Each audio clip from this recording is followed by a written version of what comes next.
Hello everyone, welcome back to my channel. मैंने सुबह एक वीडियो बनाया था एस्टेट को लेकर, जिसमें नोटिफिकेशन था कि भाई जुलाई में एस्टेट होने के पूरे चांसेस हैं और बहुत अच्छी बात है हो जाए, क्योंकि एक पेपर जब डिले होने लगता है और डेट नहीं आती तो तैयारी से कहीं ना कहीं कैंडिडेट भी ऊब जाता है कि भाई क्या पता कब ही होगा। एक एग्जैक्ट हमें एग्ज़ाम की डेट पता चल जाती है तो प्रिपरेशन में काफ़ी सुधार होता है कि हमारे पास ये लिमिटेड टाइम है, इसके अकॉर्डिंग हमें ये स्ट्रेटजी यूज़ करनी होगी।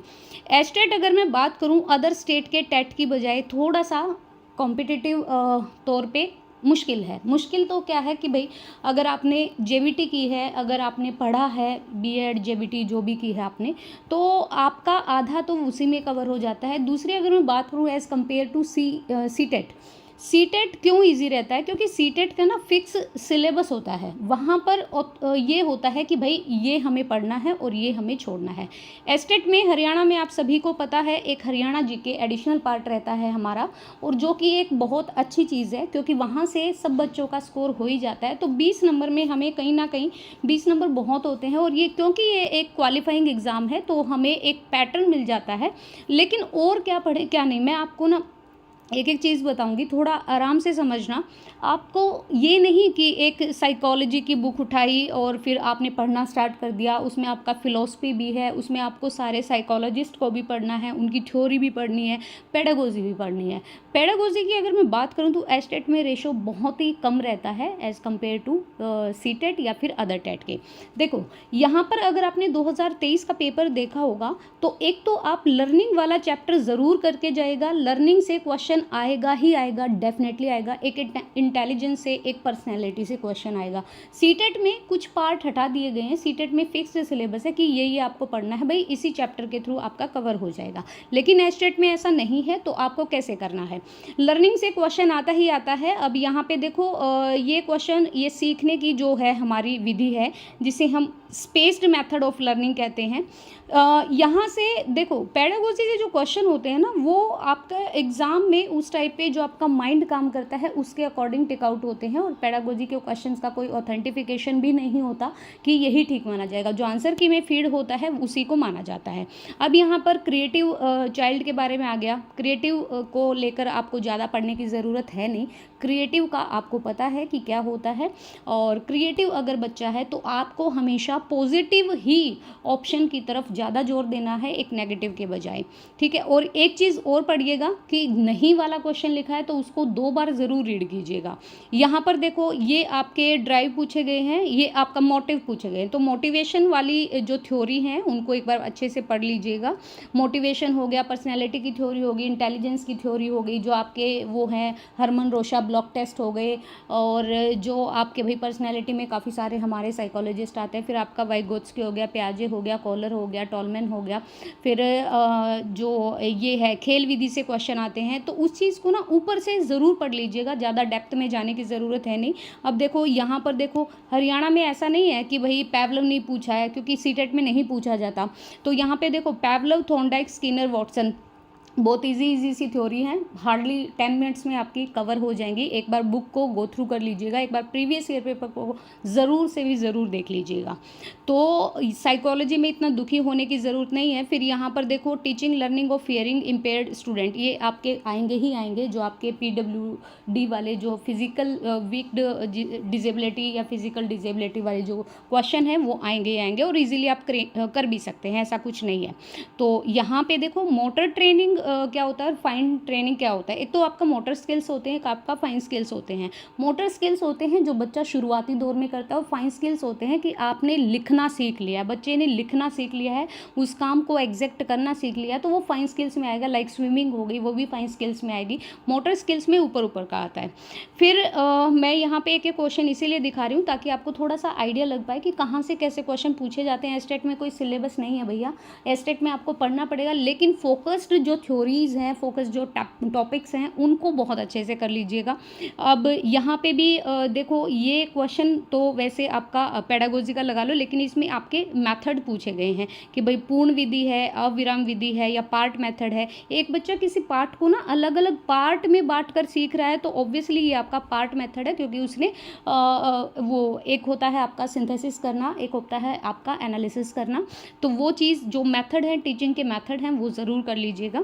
फिर यहाँ पे इंक्लूसिव एजुकेशन आपको बहुत अच्छे से आती भी होगी। NEP 2020 उसको भी करके जाएगा, NCF को भी करके जाएगा। 2005 से क्वेश्चन आते हैं NCF से, तो ये वाली। और आगे चलते हैं। हाँ, एक क्वेश्चन ये भी आता है भैया, और ये आपको पता भी होगा, लर्निंग डिसेबिलिटी का क्वेश्चन होता है। डिसलेक्सिया, डिसमैग्नीशिया, डिसग्राफिया, डिसकैलकुलिया। डिसकैलकुलिया जैसे आपका मैथ से रिलेटेड होता है, डिसग्राफिया जैसे आपका लाइन चार्ट से मतलब राइटिंग से रिलेटेड होता है। डिसलेक्सिया आपका ये पढ़ने की एक विधि होती है, मतलब पढ़ते समय बच्चा गलत बोल जाता है या फिर उसको गलत ही पहचान होती है, तो उसके लिए है। नेक्स्ट यहाँ पे बात करें तो देखो प्याजे, वाइगोत्स्की, कोहलबर्ग, इनसे आप अगर इन 3 चैप्टर को करते हैं 4 से 5 क्वेश्चन आपको डेफिनेटली मिलेंगे।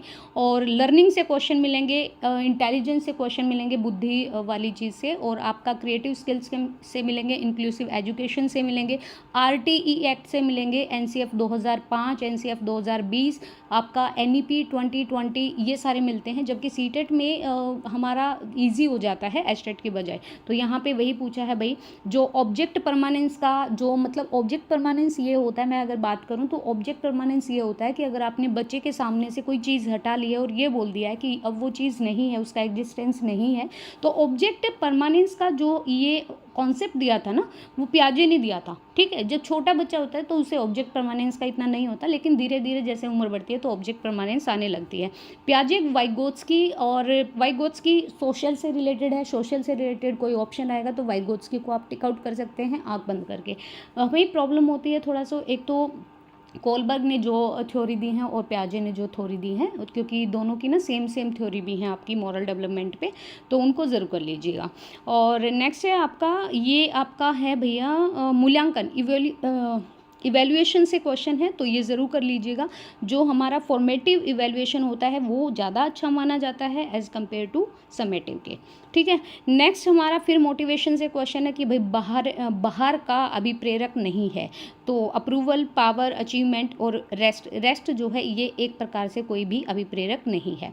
फिर आपका मेंटल एज का, हाँ, ये जो बिने है, स्टर्न है, टर्मन है, इन तीनों को ज़रूर पढ़ के जाएगा। फॉर्मूला किसने दिया, पहली बार इंट्रोड्यूस किसने किया इस शब्द को, जो आपकी बुद्धि लब्धि की टेबल है वो किसने दी, उस पर क्लासिफिकेशन किसने किया, ये पढ़ के जाएगा। गैगने कह लो या गैने कह लो, जिन्होंने 8 स्टेज दी थी लर्निंग की, तो ये ज़रूर पढ़ के जाएगा। एक तो कॉमन क्वेश्चन पूछ लिया जाता है कि इन्होंने कितने स्टेज दी हैं लर्निंग की, वो वाला, या फिर इनसे रिलेटेड जैसे चेन लर्निंग हो गया, रूल लर्निंग हो गया, सिग्नल हो गया, डिस्क्रिमिनेशन, तो अंदर से भी क्वेश्चन पूछ लिया जाता है। नेक्स्ट है आपका, हाँ ये आ गया भाई, आर्मी अल्फा परीक्षण और रेवन का जो प्रोग्रेसिव मैट्रिसेस है, या फिर बिने साइमन है, जलोटा है, ये सारे ना आपके वो हैं बुद्धि के परीक्षण है, इंटेलिजेंस से हैं। तो इंटेलिजेंस को एक बार ज़रूर करिएगा, टेस्ट को भी करिएगा, इंटेलिजेंस के टेस्ट जो थे। नेक्स्ट आ गया देखो, फिर वही आ गया वाइगोत्स्की, वह भाषण जो स्वयं की ओर निर्देशित करता है। तो देखो वाइगोत्स्की सीधे सीधे सोशल से जुड़े हुए थे, और इनकी थ्योरी में अगर ज़्यादा बात होती है तो वो समाज को लेकर होती है। फिर आपका कौन सी विधि बाल केंद्रित नहीं है, तो ये आपको पता है, प्रोजेक्ट भी चाइल्ड सेंटर्ड है, प्रॉब्लम सॉल्विंग भी है, एक्सपेरिमेंटल भी है, एक्सपीरियंस से या एक्सपेरिमेंट करके बच्चा सीखता है। तो भाषण, लेक्चर देना कोई भी यहाँ पर प्रगतिशील शिक्षा नहीं है, प्रोग्रेसिव लर्निंग नहीं है।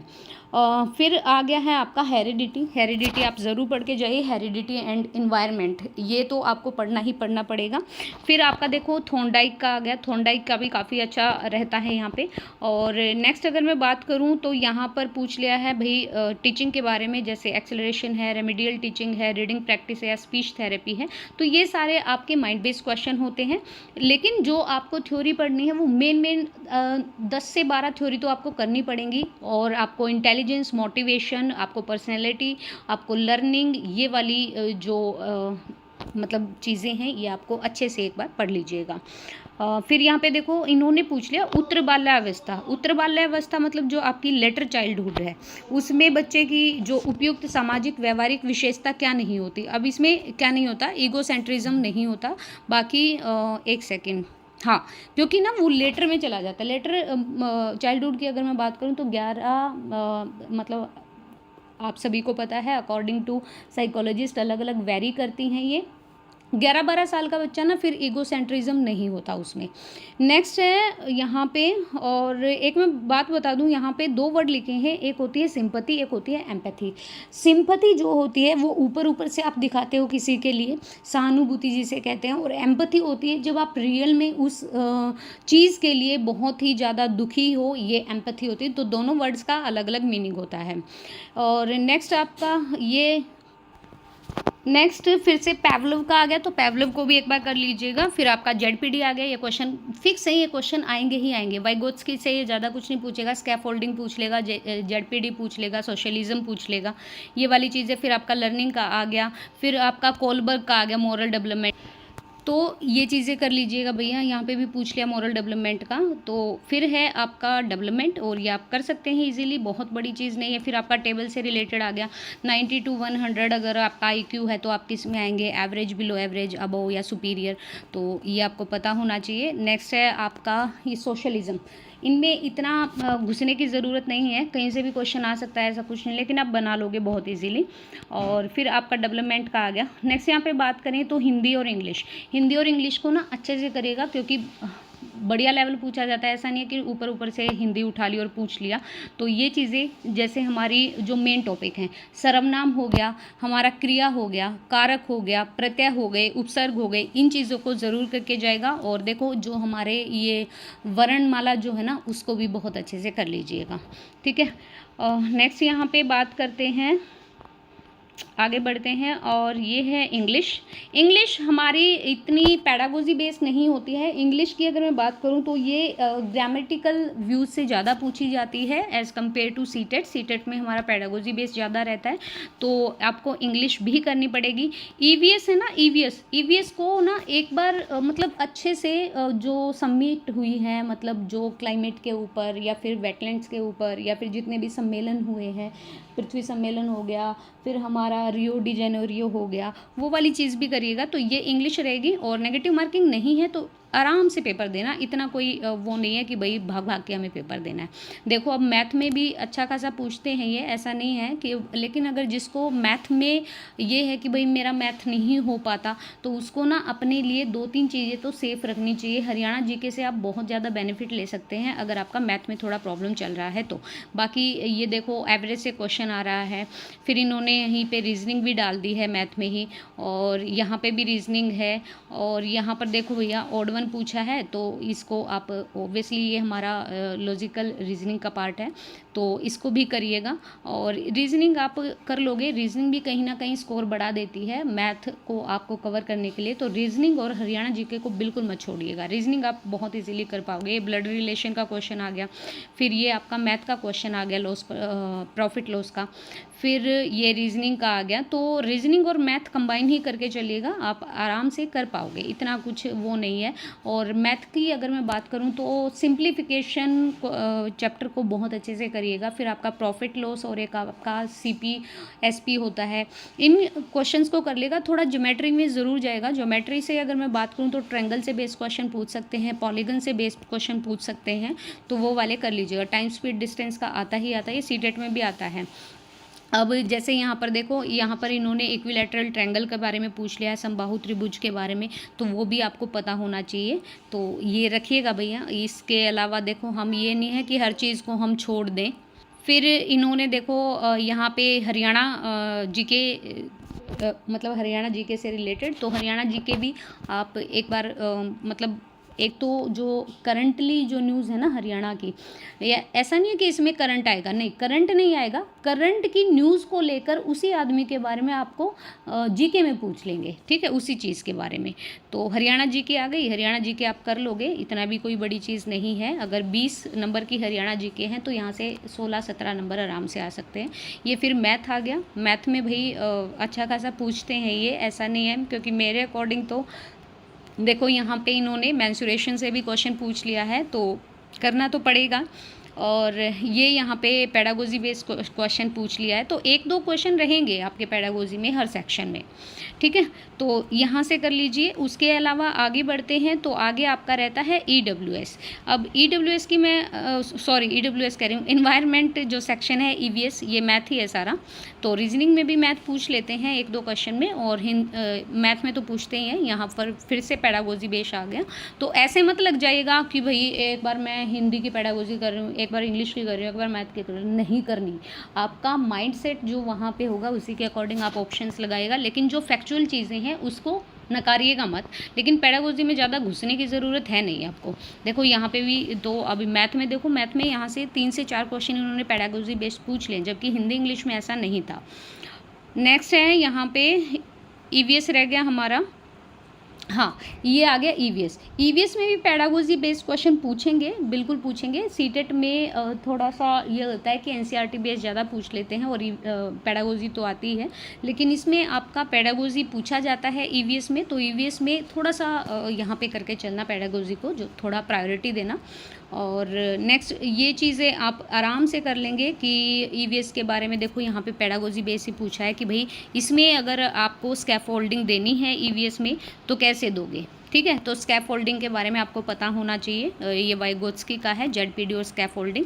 और नेक्स्ट यहाँ पे बात करें तो आपको सारे जो विटामिन्स होते हैं या जितनी भी हमारी एंडोक्राइन सिस्टम है, एक्सोक्राइन सिस्टम है, इसको एक बार पढ़ लीजिएगा पूरा बॉडी पार्ट्स को। और बाकी यहाँ पे नॉर्मल ही क्वेश्चन आते हैं, जैसे NEP 2020 का क्वेश्चन पूछ लिया तो इस बार भी पूछेंगे, बिल्कुल पूछेंगे। और आप ना ज़्यादा फोकस उस पर रखा करो कि आपको बेस्ट ऑप्शन लगाना है, पॉजिटिव की ही तरफ जाना है। देखो यहाँ NEP 2020 से अगेन क्वेश्चन आ गया, तो 2 क्वेश्चन आ गए, तो NEP को छोड़िएगा मत। और नेक्स्ट अगर मैं बात करूँ यहाँ पे, तो TGT के लिए मैं सच बताऊं, मेरा जो एक्सपीरियंस रहा, मैं PRT के बजाय TGT में ज़्यादा कंफर्टेबल रही। और मैंने HTET और CTET के दोनों लेवल, जो TGT है PRT है HTET, और TGT PRT जो हमारा CTET है, और दोनों में ही ऐसा नहीं है कि कम मार्क्स आए हैं, लेकिन अच्छा स्कोर रहा है 100+ और 110 115 के आसपास, तो आप भी ले सकते हैं। TGT हिंदी की मैं अगर बात करूँ ना, तो वहाँ पर मैथ का रेशो कम हो जाता है, आपके सब्जेक्ट को ज़्यादा वहाँ पे प्रेफरेंस दी जाती है। मेरे पास है पेपर TGT का।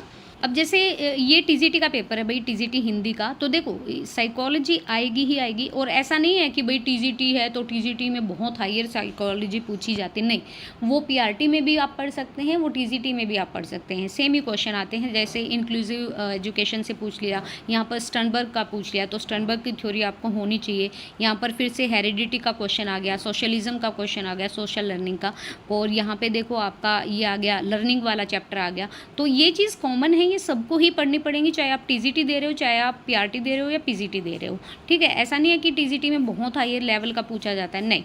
उसके अलावा यहाँ पे मैं अगर बात करूँ तो यहाँ पे ना हिंदी, अगर आपका TGT हिंदी है तो हिंदी को प्रेफरेंस देंगे, SST है, इंग्लिश है। CTET में बहुत कम रेशो रहता है कैंडिडेट्स का, बहुत कम लोग पास कर पाते हैं, लेकिन पता नहीं क्यों ही ये हो रहा है, जबकि इतना मुश्किल होता नहीं है, ठीक है। तो यहाँ पर हिंदी में देखो, ये हिंदी में समास पूछ लिया, संज्ञा पूछ ली, सर्वनाम पूछेंगे, वर्णमाला से क्वेश्चन आएंगे ही आएंगे, उपसर्ग प्रत्यय आएंगे, तत्सम तद्भव आएंगे, विलोम शब्द आएंगे, वाक्यांश के लिए एक शब्द आएंगे, अनेकार्थी शब्द आएंगे, पर्यायवाची आएंगे, वो सब कुछ आएगा। तो हिंदी आप कर लोगे, इतना मुश्किल नहीं है।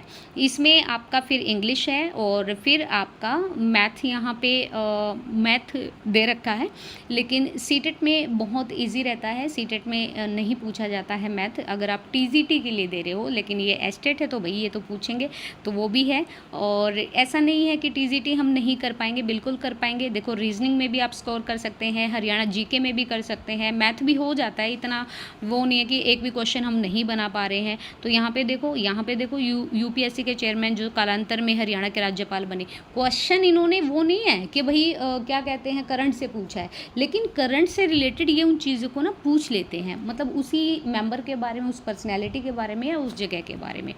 मेरे ख्याल से जितना मैंने बोला है कि आप इतनी चीज़ें कर लीजिए, बहुत ज़्यादा घुसने की ज़रूरत नहीं है। टीजीटी के लिए मैं अगर सबसे अच्छी बात करूं तो टीजीटी के लिए आप बस प्रीवियस ईयर पेपर लगाइएगा बहुत अच्छे से, और जो कॉन्सेप्ट जिस सब्जेक्ट के आपके रहते हैं उन कॉन्सेप्ट्स को एक बार क्लियर करिएगा तो आप इजीली क्रैक कर सकते हैं। और भी कोई अगर किसी को इंक्वायरी करें सॉरी, और भी कोई अगर डाउट है तो आप प्लीज़ कमेंट बॉक्स में बता दीजिएगा, तो जहाँ तक मैं कर पाऊँगी तो ऑब्वियसली मैं आंसर दूंगी उसका। जैसे ये हिंदी टीजीटी हिंदी है भाई, तो इनका डिटेल में पूछेंगे, ठीक है। हमें इतना घबराने की ज़रूरत नहीं है। अगर आपने एक सब्जेक्ट को पढ़ा है, उस पर 2 साल दिए हैं बीएड के लिए, तो आपको ये चीज़ें आनी भी चाहिए। तो ये अपडेट है, और all the very very best to all of you guys. अगर जुलाई में पेपर होता है तो उसके लिए भी 1 महीना बहुत है, अभी तो आपके पास 1.5 महीना है, एग्ज़ाम की डेट आई नहीं है अभी, लेकिन जुलाई में कह रहे हैं कि हो जाएगा, तो आप अच्छे से तैयारी करिएगा।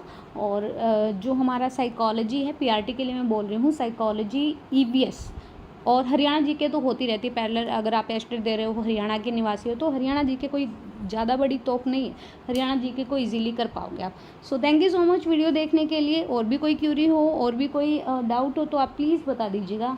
Thank you.